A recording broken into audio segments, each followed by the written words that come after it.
ಅಡಿಕೆ ಕೃಷಿ ಅಲ್ಲ ಆಕ್ಚುಲಿ ನಾನು ಮಾಡಿರೋಂಥದ್ದು. ಸೊ ಒಂದು 280 ಇದೆ. ಸೊ 2 ಅಡಿಕೆ ಮರಗಳನ್ನ ಹಾಕೊಂಡಿದ್ದೀನಿ ನಾನು. ನನ್ನ ಉದ್ದೇಶ ಇರೋಂಥದ್ದು ಅಡಿಕೆ ಯಾವುದೇ ಕಾರಣಕ್ಕೂ ಅಡಿಕೆ ಫಸಲಿಂದ ಆದಾಯ ತೆಗಿಬೇಕು ಅಂತಲ್ಲ.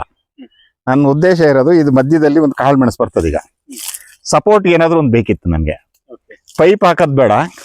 ಸೊ ಇದೇ ಗಿಡ ಇರ್ಲಿ ಅಂತೇಳಿ ಹಾಕೊಂಡಿರೋದು ನಾನು. ಸೊ ಇದು ಮಾವಿನ ಜೊತೆಗೆ ಕಾಳು ಮೆಣಸನ್ನ ಕೊಡ್ತಾ ಇದ್ದಾನೆ. ಅಂದ್ರೆ ಕಾಳು ಮೆಣಸಿ ಸಪೋರ್ಟಿಗೆ ಆಗತ್ತಿದು. ಮಾವಿನ ಮಾಡಿದೀನಿ. ನೆಕ್ಸ್ಟ್ ಇಯರ್ ಕಟ್ ಮಾಡ ಅಂದ್ರೆ ನನ್ನ ಕೈಗೆ ಸಿಗೋಂಗ್ ಇರಬೇಕು ಅಂತ ಒಂದು. ಎರಡನೇದು ದೊಡ್ಡ ಮರ ಆಯ್ತು ಅಂತ ಹೇಳಿದ್ರೆ ಹಣ್ಣುಗಳು ಕೀಳೋದು ಅದೆಲ್ಲ ದೊಡ್ಡ ಸಮಸ್ಯೆಗಳು ಶುರುವಾಗಿದೆ. ಸೊ ಈಗ 40 ಗಿಡ ಏನು ಮಾವಿದೆಯಲ್ಲ, ನನ್ಗೆ ಒಂದ್ ಮರದಿಂದ 25 kg ಸಿಕ್ಕರೆ ಸಾಕು, ಅದು ನನ್ನ ಕೈ ಸಿಗತ್ತೆ. ಸೊ ಈಗ ನೆಕ್ಸ್ಟ್ ಕೃಷಿ ಮಾಡ್ಬೇಕಾದ್ರೆ ಕೂಲಿಗಳನ್ನ ಅವಲಂಬನೆ ಆಗ್ಬಾರ್ದು.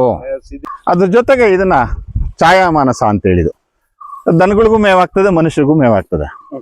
ವಿಶೇಷವಾಗಿ ತುಂಬಾ ನಾನು ಸೊಪ್ಪುಗಳ ಬಗ್ಗೆ ಅಧ್ಯಯನ ಮಾಡುವಾಗ ಇದರಲ್ಲಿ 40% ಪ್ರೋಟೀನ್ ಇರುತ್ತೆ.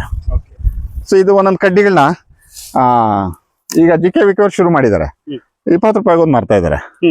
ಸೊ ನಾವು ಫ್ರೀಯಾಗಿ ಕೊಡ್ತಾ ಇದೀವಿ ನಾನು 10-12 ವರ್ಷದಿಂದ. ಸೊ ಈ ಕಲರ್ ಬರುತ್ತೆ, ಇದು ತುಂಬಾ ಮೆಡಿಸಿನ್ ವ್ಯಾಲ್ಯೂ ಇದೆ ಅಂತ ಹೇಳ್ತಾರೆ ಇದರಲ್ಲಿ. ಸೊ 250-300 ರೂಪಾಯಿ ಇದೆ ಕೆಜಿ. ಸೊ ಅಂಥದ್ದನ್ನ ನಾವು ನಮ್ಮ ಮನೆಯಲ್ಲಿ ಇವತ್ತು ಬೆಳಿಗ್ಗೆ ದೋಸೆ ಆಯ್ತು, ಉದ್ದಿನ ಬೇಳೆ ಬೇಕಿಲ್ಲ ಅವಾಗ. ಮಾದಾಳ ಅಂತೇಳಿ ಇದು ಕಾಯಿನೇ ತಿನ್ಲಿಕ್ಕೆ ತುಂಬಾ ಚೆನ್ನಾಗಿರುತ್ತೆ. ಇದು ಅಂದ್ರೆ ಜಸ್ಟ್ ಬರೀ ಮೇಲಿದೆಯಲ್ಲ, ಈ ಮೇಲ್ ಸಿಪ್ಪೆ ತೆಗೆದು ಒಳಗಡೆ ಇಷ್ಟುದ್ದ ಪಲ್ಪ್ ಇರುತ್ತೆ. ಸೊ ಅದು ತಿನ್ನಕ್ಕಂತೂ ಅಷ್ಟು ಚೆನ್ನಾಗಿರುತ್ತೆ. ಸೊ ನೀವು ಮಲೆನಾಡಿಗೆ ಹೋದ್ರೆ ಅವ್ರ ಮನೆಗಳಲ್ಲಿ ಅದು ಹೆಚ್ಚಿಟ್ಟಿರ್ತಾರೆ, ಯಾರೇ ಗೆಸ್ಟ್ಗಳು ಬಂದ್ರು ಅಂತ ಹೇಳಿದ್ರೆ.